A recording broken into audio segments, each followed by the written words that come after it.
Boa noite, meus irmãos. A graça e a paz do nosso Senhor Jesus Cristo seja com todos. Eu convido os irmãos a abrirem as suas Bíblias em 1 Samuel, capítulo de número 3. 1 Samuel, capítulo de número 3. Diz assim a palavra de Deus, 1 Samuel, capítulo 3. Leremos os versículos de número 1 até o versículo de número 14.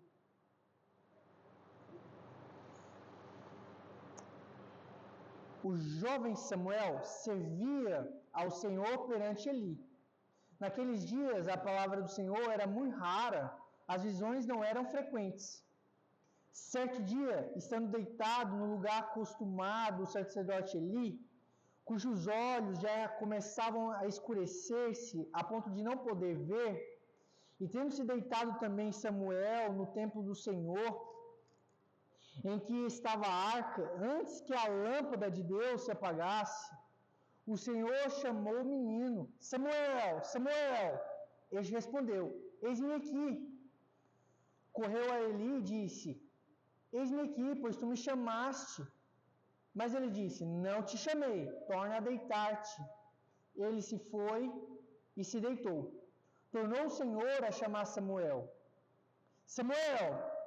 Este se levantou, foi a Eli e disse: Eis-me aqui, pois tu me chamaste. Mas ele disse: Não te chamei, meu filho, torna a deitar-te. Porém Samuel ainda não conhecia o Senhor e ainda não lhe tinha sido manifestada a palavra do Senhor. O Senhor, pois, tornou a chamar a Samuel terceira vez, e ele se levantou e foi a Eli e disse: Eis-me aqui, pois tu me chamaste.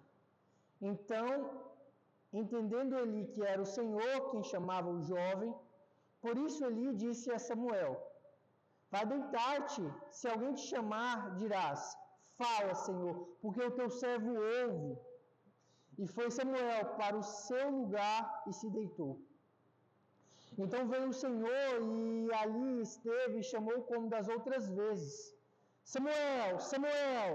Ele respondeu: Fala, porque o teu servo ouve. Disse o Senhor a Samuel: Eis que vou fazer uma coisa em Israel, a qual todo o que a ouvir lhe tinarão ambos os ouvidos. Naquele dia suscitarei contra ele tudo quanto tenho falado com respeito à sua casa. Começarei e o cumprirei, porque já disse que julgarei sua casa para sempre, pela iniquidade que ele bem conhecia. Porque seus filhos se fizeram execráveis, e ele os não respondeu. Porquanto jurarei à casa de Eli, que nunca lhe será expiada a iniquidade, nem com sacrifício, nem com oferta de manjares. Vamos orar? Pai bendito, nós, diante da Tua palavra, pedimos que o Teu Santo Espírito possa nos conduzir na meditação. Que nós possamos ser edificados por meio da Tua palavra, que o Senhor possa falar aos nossos corações e que nós tenhamos condições, Pai, de colocar em prática a Tua palavra, Pai. Fale conosco por meio do Teu Santo Espírito. Essa é a nossa oração no nome de Cristo Jesus. Amém. Tem uma história infantil chamada João e o Pé de Feijão. Conta-se nessa história que a mãe de João só tinha um bem dentro da sua casa para poder alimentar o seu filho. Era uma vaquinha chamada Mimosa. Um belo dia a vaquinha Mimosa ela parou de produzir leite. E a mãe de João ficou muito preocupada, porque eles não tinham dinheiro, não tinham alimento, e ela, diante da sua responsabilidade com o seu filho, fica muito preocupada. Então ela conversa com o seu filho João e eles chegam à conclusão de que era melhor João ir até o centro da cidade e vendesse a vaca e pegasse o dinheiro que eles fossem vender a vaca e fizesse alguma coisa com aquele dinheiro. Eles se ajeitavam com aquele dinheiro até eles terem uma outra possibilidade de vida, de sustento. Então João pega a sua vaquinha, pega a vaquinha Mimosa e vai caminhando com ela até o centro da cidade. Antes mesmo de chegar no centro da cidade, um homem para João e fala assim: ô menino, onde você está indo? Ele diz: eu estou indo vender a minha vaca, a vaca Mimosa. E então ele diz: eu tenho uma proposta para você. Eu gostaria de comprar a sua vaquinha. Aí ele falou assim, oba, muito bom. Quanto que você vai pagar? 200, 300, 400, 500? E aí o senhorzinho fala, não, eu troco a vaca por 2 grãos de feijão. E aí ele fala, tá legal. Você tá achando que eu sou bobo? Trocar minha vaca por grãos de feijão? Aí o senhor disse para ele, não, mas são grãos de feijão mágicos. Aí ele falou assim, mágicos? E o senhor falou, mágico. Aí ele falou, então eu quero, então eu aceito. E ele trocou a única coisa que eles tinham por grãos de feijão, que dizia ser mágico. E a gente conhece a história, ele vai para casa, e quando ele conta para a mãe dele que ele conseguiu fazer um negócio pela vaquinha, a mãe fica muito animada e diz, cadê o dinheiro? Quanto foi que você conseguiu? E aí ele diz, não, eu troquei por grãos de feijão. E aí ele fala assim, menino, você foi enganado, você foi passado para trás. E ela muito nervosa, joga os grãos de feijão pela janela, ali vai crescer um pé de feijão muito grande, que vai dar na casa do gigante. Mas ela ali está muito preocupada com seu filho, manda ele dormir, fala assim, João, vai dormir agora, nós não temos nada para comer, amanhã a gente pensa no que a gente vai fazer. Essa mãe está muito preocupada na sua responsabilidade com o seu filho. Assim como a mãe de João tem a responsabilidade com o João, de cuidar dele, de alimentar ele, de prover na vida dele, e João também tem a responsabilidade de vender a vaquinha e voltar com dinheiro. No texto que nós acabamos de ler, o personagem Eli, ele tem responsabilidade com Samuel, e Samuel ele também tem responsabilidades para com o Senhor. E esse é o tema do sermão dessa noite, a nossa responsabilidade como discípulos de Cristo Jesus. E nós vamos ver nessa noite 2 aspectos fundamentais da nossa responsabilidade como discípulos de Cristo Jesus. Repito, o tema do sermão dessa noite é a nossa responsabilidade como discípulo de Cristo Jesus. O livro de 1 Samuel começa com a história de Ana. Ana não podia ter filhos, e então Ana pede ao Senhor para que o Senhor pudesse dar um filho a ela. E ela tem uma mulher contra ela, que rivaliza contra ela, que tem vários filhos, e joga na sua cara que ela tinha filhos e Ana não. Isso vai trazendo angústias ao coração de Ana. E Ana vai até o templo e começa a orar ao Senhor e faz uma das mais belas orações ao Senhor, onde ela diz que ela faz um acordo com Deus, ela diz que se Deus desse um filho a ela dedicaria o seu filho ao Senhor por todos os dias da sua vida. E é isso que acontece. O Senhor dá um filho a ela e ela dedica o seu filho por todos os dias da sua vida ao Senhor. Ela leva o menino Samuel para ser criado por Eli, para que ele fosse criado no templo, nas sã doutrinas de Deus. Ele deveria estar recebendo uma educação baseada na palavra de Deus, pautada na palavra de Deus. Quando a gente começa a ler 1 Samuel, facilmente a gente pode ter uma leitura moralista do tipo, seja como Ana, seja uma mulher de oração como Ana foi, ore insistentemente como ela orou, ou do tipo assim, não seja como Eli, porque a Bíblia começa a relatar que Eli foi um péssimo pai, ele foi negligente nas suas responsabilidades com os seus filhos e na sua responsabilidade com Samuel também. Então, facilmente a gente pode ter uma leitura moralista desse tipo, dessa natureza. Seja como Ana, ou não seja como Eli, não faça como Eli, não seja um péssimo pai como Eli. Mas esse texto não fala a respeito de Ana, esse texto não fala a respeito de Eli. Os comentaristas são unânimes em dizer que esse texto não fala de que Eli é um péssimo pai, eu sou um bom pai, ou você é um bom pai, e Eli foi um péssimo pai, coisas desse tipo, coisas dessa natureza. Os comentaristas são unânimes em dizer que esse texto não fala sobre isso. O que esse texto fala então? Acompanhe comigo na pregação dessa noite que você vai entender sobre quem esse texto fala. E aqui a primeira coisa que a gente aprende nesse texto sobre a nossa responsabilidade como discípulos de Cristo Jesus, no versículo de número 7, diz o seguinte, acompanhe comigo a leitura.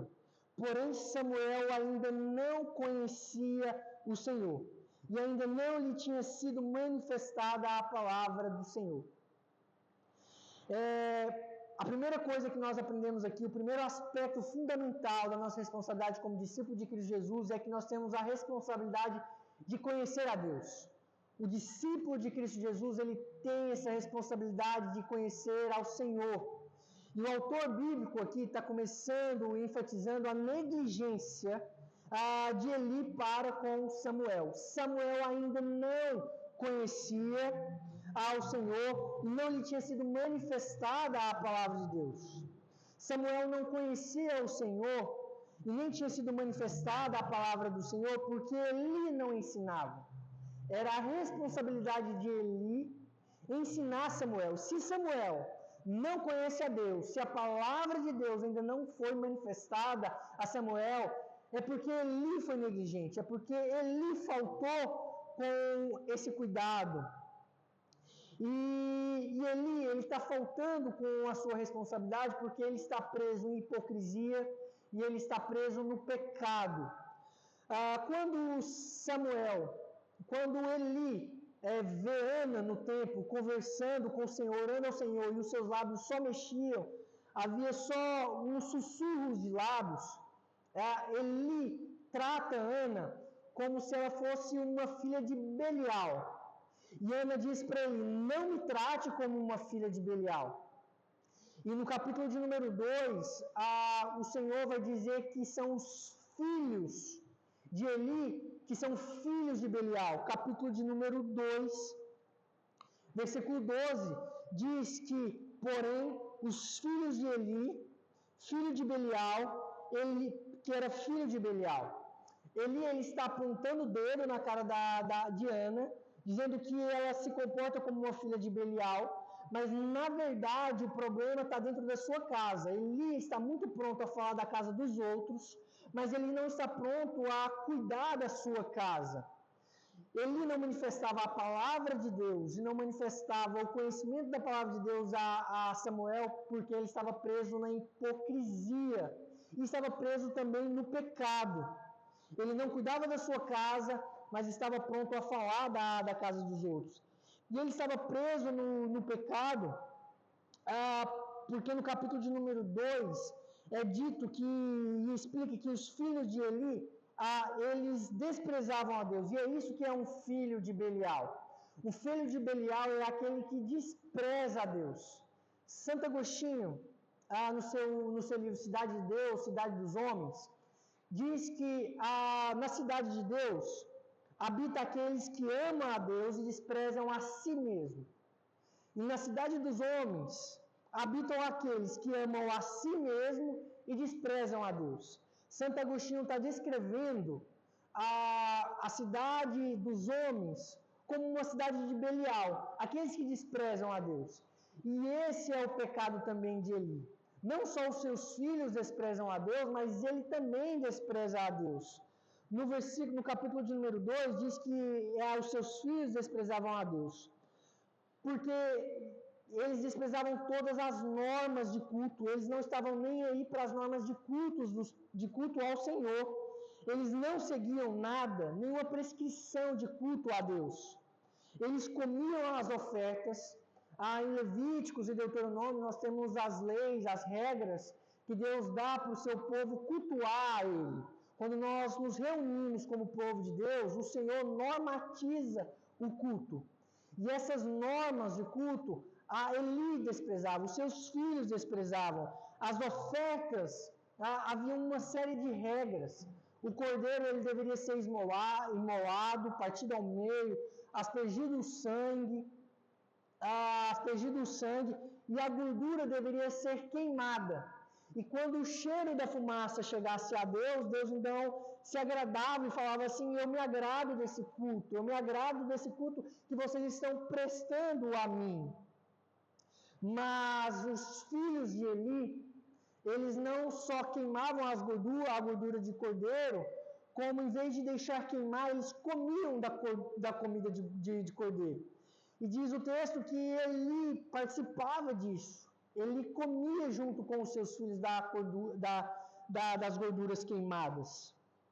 E mais também, diz que os filhos de Eli se deitavam com as moças da cidade, a tal ponto de que o povo começou a falar muito, houve uma pressão popular, que chegou a notícia a Eli, dizendo que ele estava se deitando com as moças da cidade, e Eli não fazia absolutamente nada para conversar com os seus filhos, para instruí-los em santidade. E por pressão popular, ele vai conversar com os seus filhos. Mas ele vai conversar por pressão popular não porque ele entendeu que os seus filhos deveriam viver em santidade.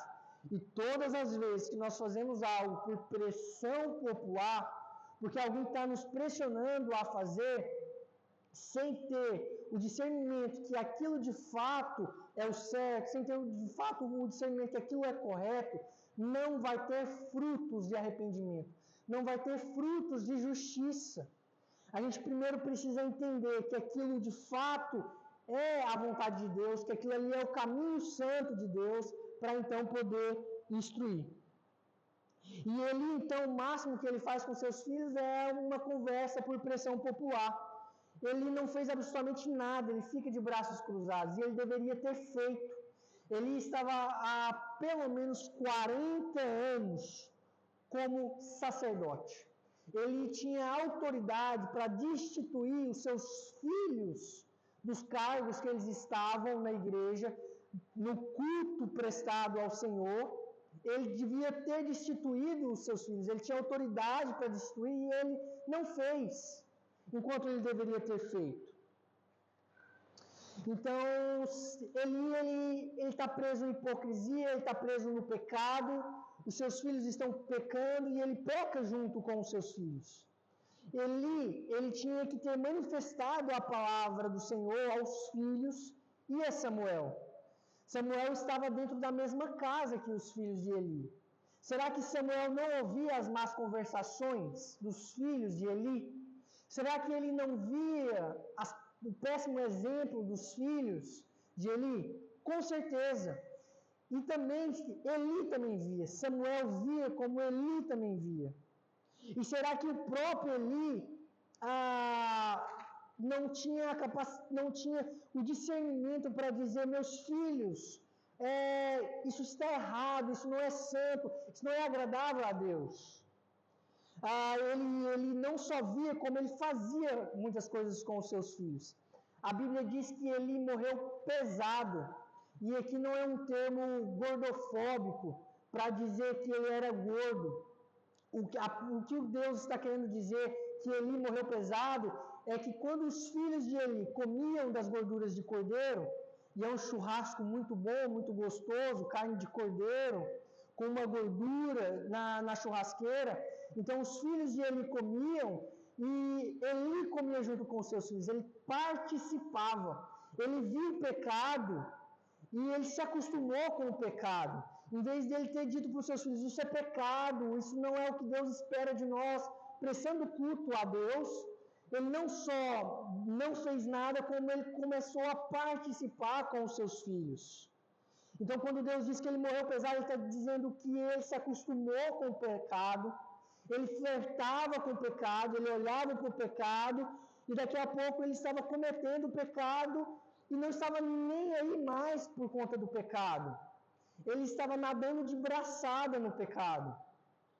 Os seus filhos comiam das gorduras, ele também comia das gorduras queimadas, não deixava subir a fumaça a Deus, participava disso por muito tempo.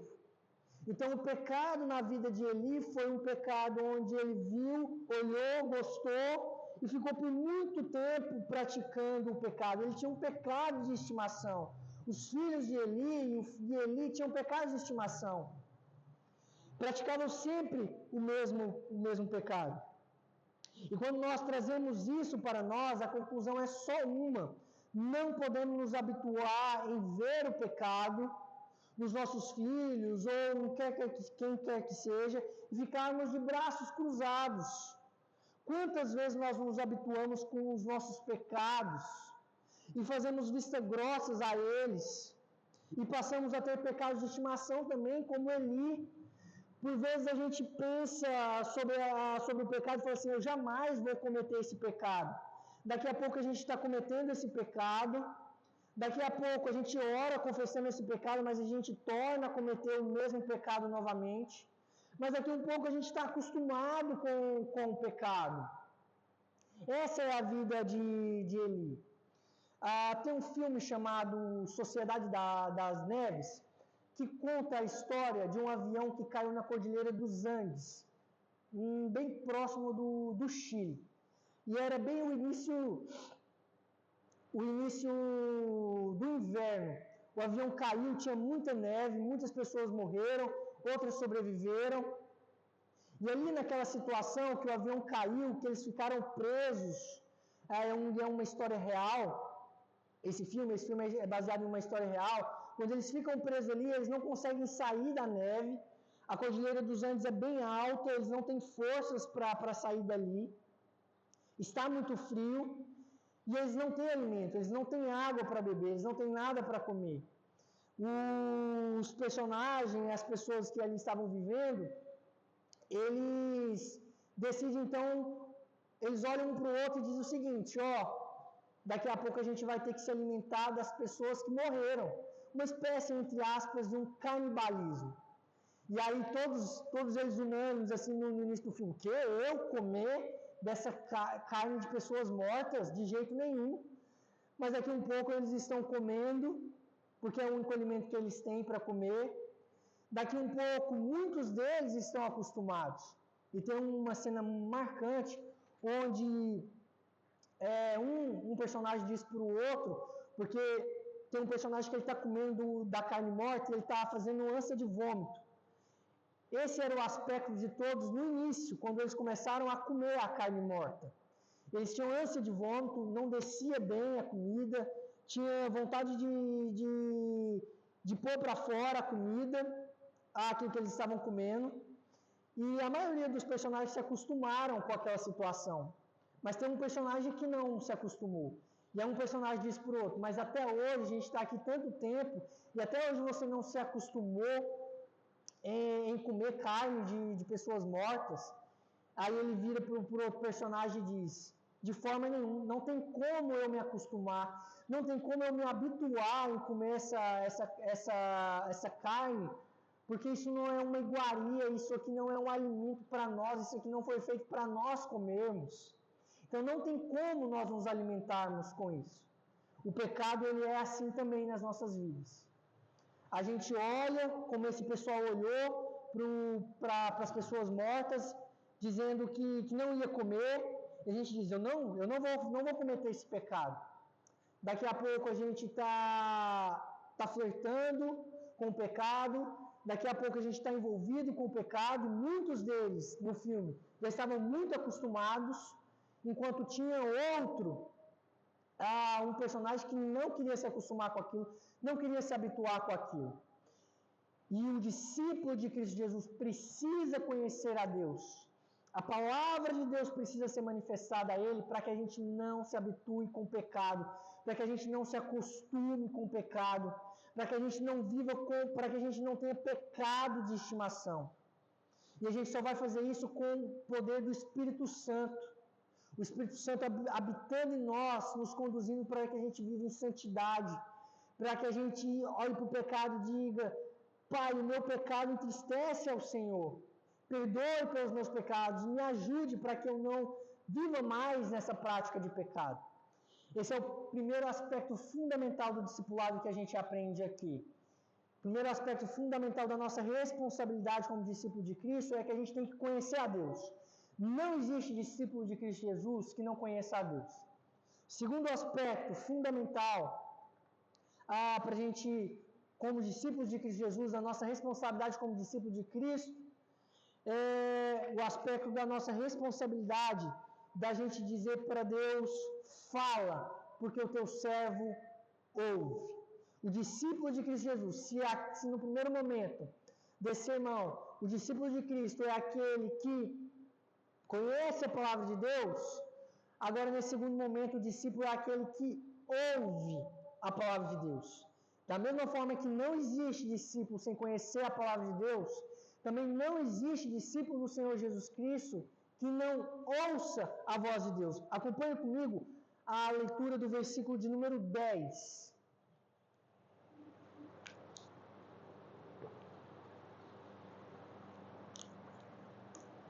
Diz assim: Então veio o Senhor e ali esteve e chamou como das outras vezes: Samuel, Samuel. Este respondeu: Fala, porque o teu servo ouve. Temos aqui um processo de renovação através da vida de Samuel. Antes, Deus sempre falava, quando Deus queria transmitir uma mensagem ao seu povo, Ele falava com Eli, para que Eli falasse ao povo de Deus. Agora há um processo de renovação. Deus diz que não vai mais falar com Eli, e Deus vai falar agora através de Samuel. E até mesmo quando Deus quer falar alguma coisa para Eli, Deus fala para Samuel, para que Samuel transmita a mensagem a Eli. Como é o caso dessa mensagem. Deus está falando com Eli, está falando com Samuel, para que Samuel transmita a mensagem a Eli. Deus falar com Samuel é algo novo. Tanto é que ele confunde com a voz de Eli. Deus está falando com ele, ele fala: eis-me aqui, corre para Eli e diz: Eli, eis-me aqui, o que você quer? Mas quando era Deus que estava falando com ele, Samuel não tinha discernimento da voz de Deus. Samuel não tinha discernimento de ouvir a voz de Deus. Mas Eli também não tinha discernimento da voz de Deus. Foram necessárias 3 vezes para que ele entendesse que era Deus falando. Deus fala com Samuel, e Samuel corre até Eli e fala: Pois não, Eli, eis-me aqui. Aí ele fala: Não falei com você não, de jeito nenhum. Aí ele volta para sua cama, deita, Deus fala com ele de novo. Aí ele corre para Eli, aí ele fala: Eu não falei com você não. Aí Samuel volta a dormir pela 3ª vez. Samuel vai até Eli e ele fala: É o Senhor que está falando com você. Se Eli tivesse discernimento que era Deus que estava falando, ele de primeira teria dito: Samuel, não foi eu que falei com você, quem falou com você foi o Senhor. Então volte para o seu quarto, deite-se, e quando Deus falar com você, responde o seguinte para o Senhor: fala, porque o teu servo ouve. Essa revelação que Deus está fazendo aqui é uma revelação verbal. Tem uma diferença entre a revelação verbal e a revelação visual. No versículo de número 1 diz que eram raras as vezes que Deus aparecia a esse povo, que Deus em visões queria transmitir alguma coisa a esse povo. E aparece 6 vezes no livro de Samuel a ideia que Deus não aparecia, ou seja, não estava tendo revelação visual. E que Deus não se mostrava para eles. Mas aparece 16 vezes a ideia da revelação verbal. Porque há um foco aqui na revelação propositiva. Aquilo que Deus quer falar de forma verbal a esse povo. E tanto é que Eli ensina a Samuel a responder a Deus assim: fala, que o teu servo ouve. Eli não ensina a Samuel a dizer assim: volta para o teu quarto, e quando Deus falar com você, você fala assim: Senhor, eis-me aqui, aparece que eu quero te ver. O foco na revelação é a revelação propositiva, verbal, Deus falar. Porque essa é uma marca dos discípulos de Cristo Jesus. Nós ouvimos a Deus. Tem muitas pessoas que ficam pedindo para Deus aparecer, que querem ver Deus, enquanto na Bíblia Deus não nos ensina a pedir para Deus ficar aparecendo para nós. O Senhor prometeu que um dia Ele retornará, que a sua segunda vinda acontecerá, e que todo olho verá, que todo olho contemplará, e nós veremos a Deus. Mas a Bíblia nos ensina que esse dia ainda não chegou, que esse dia há de vir.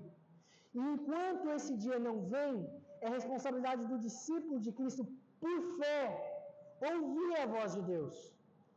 Quando a gente pede para que Deus apareça, isso transparece muito mais a uma falta de fé do que uma espiritualidade legal, uma espiritualidade saudável. Porque justamente a Bíblia não nos ensina a ficar pedindo para que Deus apareça. Ele diz: tenha fé, um dia ele virá, um dia ele aparecerá, um dia ele manifestará a nós de tal forma que todo olho verá. Mas agora, por fé, a gente precisa aprender a ouvir a voz de Deus. Tanto é também, para que isso fique mais claro para nós, em Apocalipse, João descreve o seguinte, quando em uma das 7 cartas às igrejas, dizendo, por exemplo, a carta à igreja de Esmirna, quem tem ouvidos, ouça. João está dizendo àquela igreja que Deus está pronto a falar com eles. E que a gente precisa aprender a ouvir a voz de Deus. João não diz para a igreja de Esmirna, fala para Deus aparecer, quem tem olhos para ver, veja que o Senhor vai aparecer agora. Não, João diz, quem tem ouvidos para ouvir, ouça. Então, depois de muito tempo em silêncio, porque no versículo de número 1, diz que o jovem Samuel serviu ao Senhor perante Eli. Naqueles dias, a palavra do Senhor era muito rara. As visões não eram frequentes.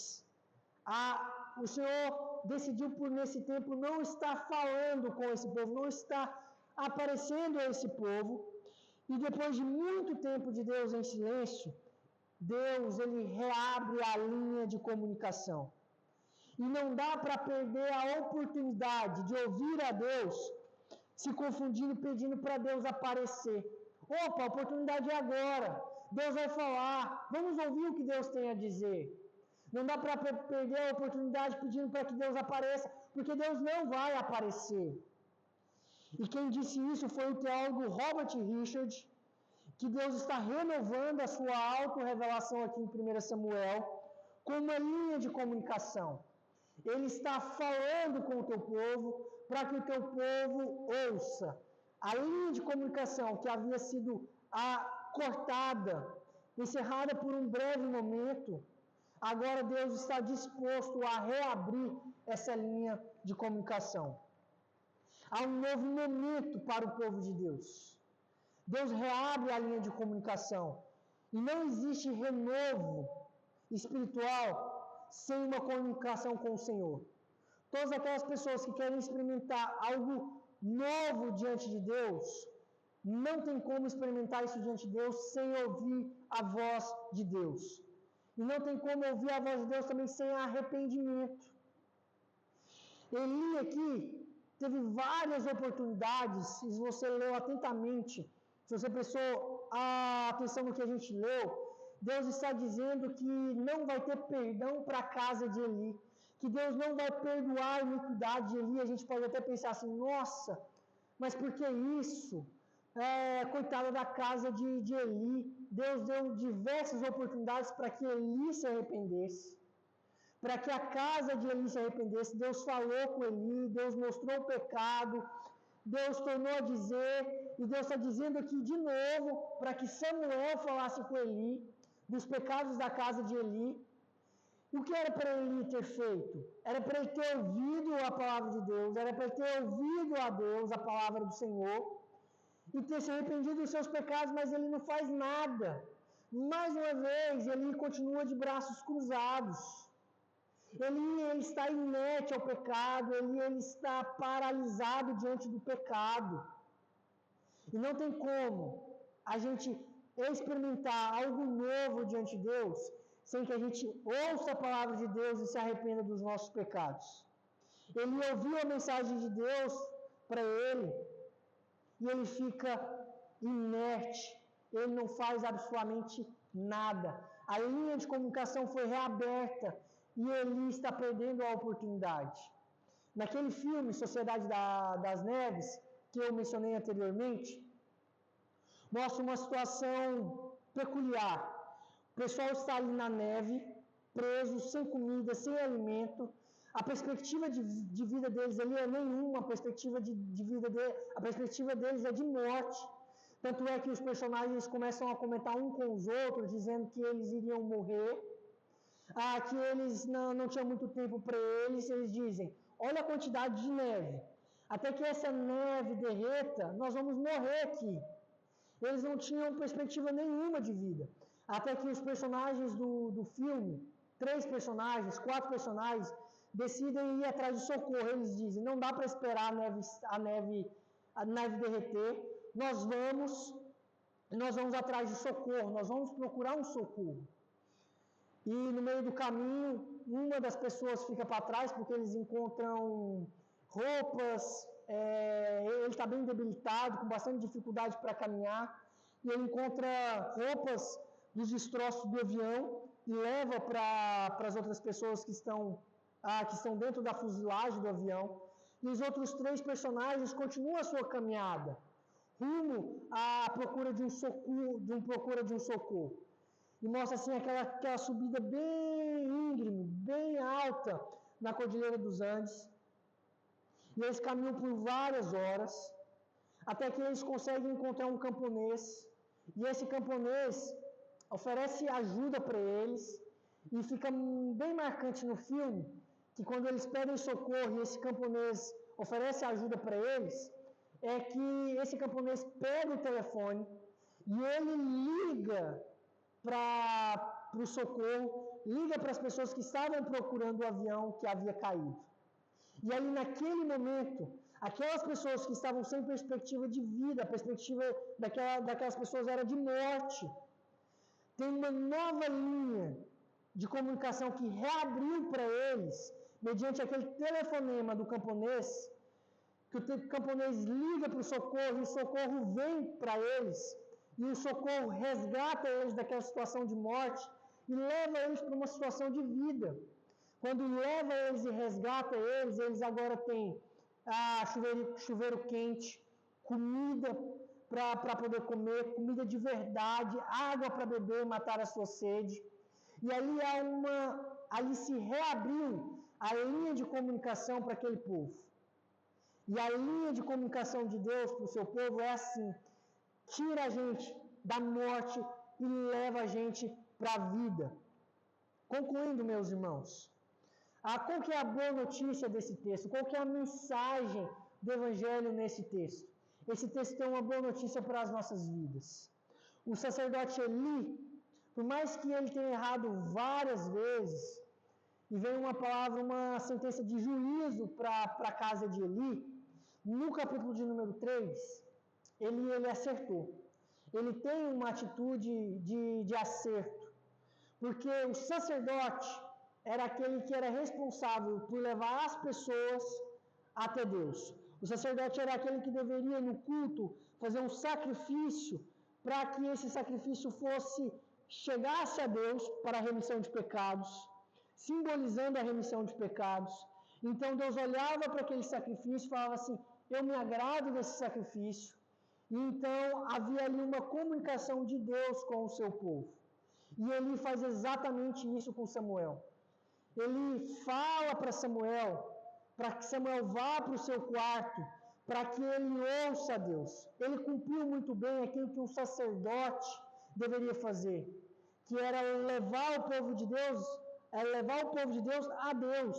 E ele está levando Samuel a Deus, dizendo para que Samuel ouça a voz de Deus.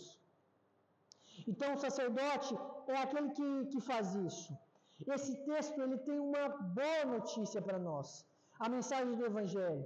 Esse texto aqui não fala sobre Ana, esse texto não fala sobre Eli, sobre os filhos de Eli.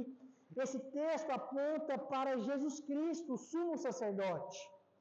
E Jesus Cristo é esse sumo sacerdote que nos leva até a presença do Pai, que nos leva para ter uma perfeita e maravilhosa comunhão com o Pai. A boa notícia é que nós temos um sumo sacerdote, muito melhor que Eli. Nós temos o sacerdote Jesus Cristo. Ele nos leva até o Pai. E nos leva até o Pai para que a gente viva diante dele e a gente viva na dependência dele. Samuel também cumpriu com o propósito de profeta. Se sacerdote é aquele que leva as pessoas até Deus, profeta é aquele que leva a palavra de Deus até as pessoas.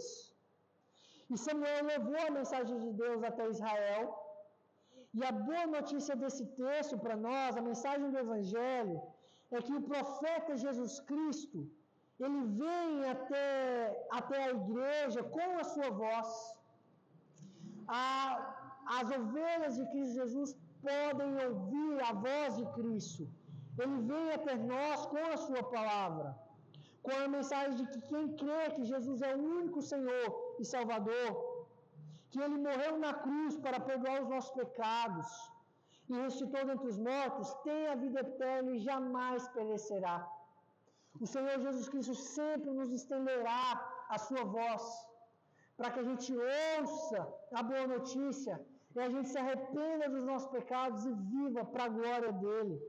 A boa notícia desse texto é que Deus reabriu as linhas de comunicação com o seu povo, por meio de Jesus Cristo. Essa reabertura de comunicação aqui só aponta para a primeira vinda de Jesus Cristo. Cristo reabrindo a linha de comunicação do seu povo para com Deus. A boa notícia para nós é Jesus na cruz do Calvário, nos garantindo comunicação com o Pai a qualquer momento do dia. A boa notícia é que você pode falar com Deus e você pode ouvir a voz de Deus a qualquer momento do dia. Não tem restrição de hora. Você pode falar com Deus meia-noite, 2 da manhã, 1 da tarde, 3 da tarde. E você pode ouvir a Deus, você pode ouvir a palavra de Deus. A boa notícia desse texto é que ele não fala de Eli. A boa notícia desse texto é que não fala de Samuel. A boa notícia desse texto é que fala sobre o Senhor Jesus Cristo, o único que pode mudar os nossos dias, o único que pode fazer uma renovação por completo nas nossas vidas. Duas aplicações para nós nessa noite. Primeira, não se acostume com o que Deus detesta. Eli e os seus filhos estavam acostumados com aquilo que Deus detestava. As gorduras que deveriam ser queimadas, elas estavam sendo comidas. E Deus havia deixado muito claro para eles que Deus estava detestando aquilo. O dever do povo de Deus, o dever do discípulo de Cristo Jesus, é detestar daquilo que Deus detesta. Nós não podemos nos agradar daquilo que Deus detesta. Deus pede isso para nós. E nós só vamos saber isso de forma mais clara por quanto mais a gente se aproximar da palavra de Deus. Quanto mais a gente se aproximar da palavra de Deus, mais a gente vai saber qual é a vontade boa, perfeita e agradável do Senhor. No texto conta que Samuel, ele estava no templo e ele estava perto da arca, mas ainda assim, a palavra de Deus não havia sido manifestada a ele. Ele não conhecia a Deus. Não é porque a gente está perto das coisas de Deus que necessariamente a gente está conhecendo a Deus e a gente está procurando conhecer a Deus para detestar aquilo que Deus detesta. São duas coisas totalmente diferentes. Por vezes a gente tem a nossa Bíblia dentro da nossa casa, à nossa disposição, nós estamos muito perto da palavra de Deus, mas por vezes ela não é lida. Por vezes ela não é meditada, ela não é estudada. E só quando nós estudarmos ela, só quando nós meditarmos nela, é que nós vamos aprender mais a detestar do que Deus detesta. Segunda aplicação, meus irmãos, ouça a voz de Deus.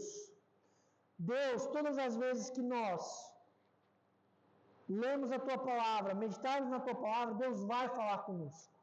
Deus vai falar aos nossos corações. E por vezes, quando Deus fala conosco, por vezes nós negligenciamos a voz de Deus. Às vezes a gente se confunde também com o que é do nosso coração, o que é com o nosso desejo. Mas a gente precisa estar atento e ter bastante discernimento do que é que Deus está falando. E quando Deus falar conosco, nós não podemos ser seletivos naquilo que Deus está falando. Às vezes Deus está tratando uma área da nossa vida, Deus está tratando uma área do nosso coração, e a gente fala, não, agora não, deixa isso para lá. Aí a gente fica seletivo, essa área, eu tenho uma melhor afinidade com a palavra de Deus, e eu vou conseguir obedecer mais a Deus. Nessa área eu não consigo, e agora eu vou ser seletivo, e eu falo, deixa essa área para cá, e depois eu cuido dela. Quando Deus falar conosco, nós temos que estar prontos a obedecer. Se nós estamos prontos a dizer, fala, Senhor, porque o teu servo ouve, nós também devemos estar prontos a dizer, Senhor, ouvi a tua palavra, e porque eu ouvi, eu vou obedecer, eu vou colocar em prática o que eu ouvi do Senhor. Ouça a voz de Deus. Não seja seletivo naquilo que Deus está tratando no seu coração. E qual é a área do seu coração? Qual é a área da sua vida que Deus tanto tem falado com você, que você ainda não tenha tido uma atitude radical contra o pecado? O que é que Deus vem trabalhando na sua vida para que você venha abandonar o pecado? Qual é o pecado de estimação da sua vida que Deus tanto tem falado com você para que você o abandone esse pecado? Para que você não venha mais viver nesse pecado, na prática desse pecado. Então, ouça a voz de Deus e pratique a voz de Deus. Feche seus olhos e vamos orar mais uma vez. Pai bendito, nós te agradecemos pela tua palavra, nós te agradecemos pela mensagem do Evangelho. Obrigado por falar conosco, obrigado porque Cristo Jesus, na cruz do Calvário, reabriu a linha de comunicação, nos deu livre acesso ao Senhor, Pai. Obrigado porque o véu se rasgou e a gente teve livre acesso ao Senhor para se comunicar com o Senhor, Pai. Obrigado por falar conosco, Pai. Obrigado por essa boa notícia do Evangelho, que é o Senhor falando conosco, para que a gente tenha direcionamento. Se o Senhor não falasse conosco, nós seríamos um povo que andaria errante pelo caminho, se confundindo pelo caminho, tomando caminhos errados, tomando caminhos equivocados. Obrigado pela boa notícia, que o Senhor fale conosco, que o Senhor fala conosco, e o Senhor nos guia pelo caminho vivo e verdadeiro, Pai. Obrigado, Pai, pela boa notícia do Evangelho, que Jesus Cristo é o nosso sumo sacerdote, que Ele cumpriu o sacrifício perfeito, vicário, na cruz do Calvário, para nos dar a salvação, para nos tirar da nossa vida de morte, para nos tirar da morte e nos levar para a vida, Pai. Obrigado por Jesus Cristo ter feito isso por nós, ter nos dado a vida eterna, Pai. Obrigado por Cristo Jesus ter nos dado a salvação. Obrigado por essa boa notícia nas nossas vidas. Essa é a nossa oração em Cristo Jesus. Amém.